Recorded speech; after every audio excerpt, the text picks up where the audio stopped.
Cricket પાછળ ઘેલા થતા લોકો માટે ખાસ કહેવું છે કે 35,000ની ક્ષમતાવાળા સ્ટેડિયમમાં 3 લાખ લોકો પહોંચી ગયા હતા. સ્ટેડિયમની બહાર ભીડ એટલી હદે વધી ગઈ હતી કે ઘાયલ લોકોને હોસ્પિટલ પણ પહોંચાડી શકાય તેમ ન હતા. 11 જેટલા લોકો ભીડમાં તરફડીને મૃત્યુ પામ્યા. લોકોની ભીડ સામે સુરક્ષા માટે ઉભેલ પોલીસની સંખ્યા પણ ઓછી પડી. 13 વર્ષની દિવ્યાંશી, 19 વર્ષની શાહના, 20 વર્ષનો ભૌમિક અને 21 વર્ષનો શ્રવણ આ એ નામો છે જે હવે આ દુનિયામાં નથી. ઘટના બાદ રાજ્ય સરકાર તરફથી મૃતકોના પરિવારજનોને 10-10 લાખ રૂપિયા આપવાની જાહેરાત કરવામાં આવી છે. પણ શું આ 10 લાખ રૂપિયા આ મૃતકોના જીવ પાછા લાવી શકશે?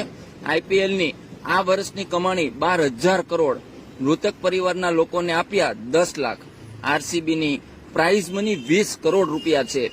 લોકો વર્કિંગ ડેમાં બપોરના 2 વાગ્યાથી એન્ટ્રી લેવાનું શરૂ કરી રહ્યા હતા. સિનિયર સિટીઝનથી લઈને મમ્મીઓ નાના બાળકોને લઈને સ્ટેડિયમમાં એન્ટ્રી કરતી હતી. વિચારો કેટલો આંધળો અને ગાંડો પ્રેમ હશે. જે દિવસે ભાગદોડ થઈ એ સમયે સ્ટેડિયમની અંદર સેલિબ્રેશન ચાલુ જ હતું.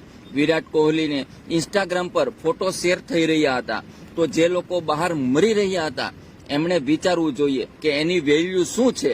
એની વેલ્યુ માત્ર આંકડા છે. આંકડા જે એપ પર દેખાડવામાં આવે છે કે 10 કરોડ 20 કરોડ લાઈવ વોચિંગ કહેવાતા આ મહાન સેલિબ્રિટી ક્રિકેટર તો એનું નામ કરી રહ્યા છે. સોશિયલ મીડિયા પર પોસ્ટ મૂકી લાખો કરોડો રૂપિયા કમાઈ રહ્યા છે. આવનારી સિઝન માટે કઈ ડીલ સાઇન કરી રહ્યા છે. દેશના યુવા લોકોને ગેરમાર્ગે દોરતી એડનો પ્રચાર કરી કરોડો રૂપિયા કમાઈ રહ્યા છે. એ લોકોની તો લાઈફ મસ્ત અને વ્યસ્ત છે. પણ આ બધાની વચ્ચે તમે ક્યાં છો? તમે એને જોશો, સેલિબ્રેશન કરશો, એના માટે લડાઈ ઝઘડા કરશો. આનાથી તમારો જન્મ સફળ થઈ જશે? એક બાળક એક પોલીસના ખોળામાં કેવું તડપી રહ્યું છે. આ વિઝ્યુઅલ જોયા છે તમે?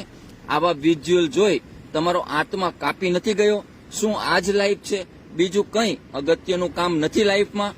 તમારો જીવ, તમારા પરિવારનો જીવ બચાવવા કોઈ નહીં આવે.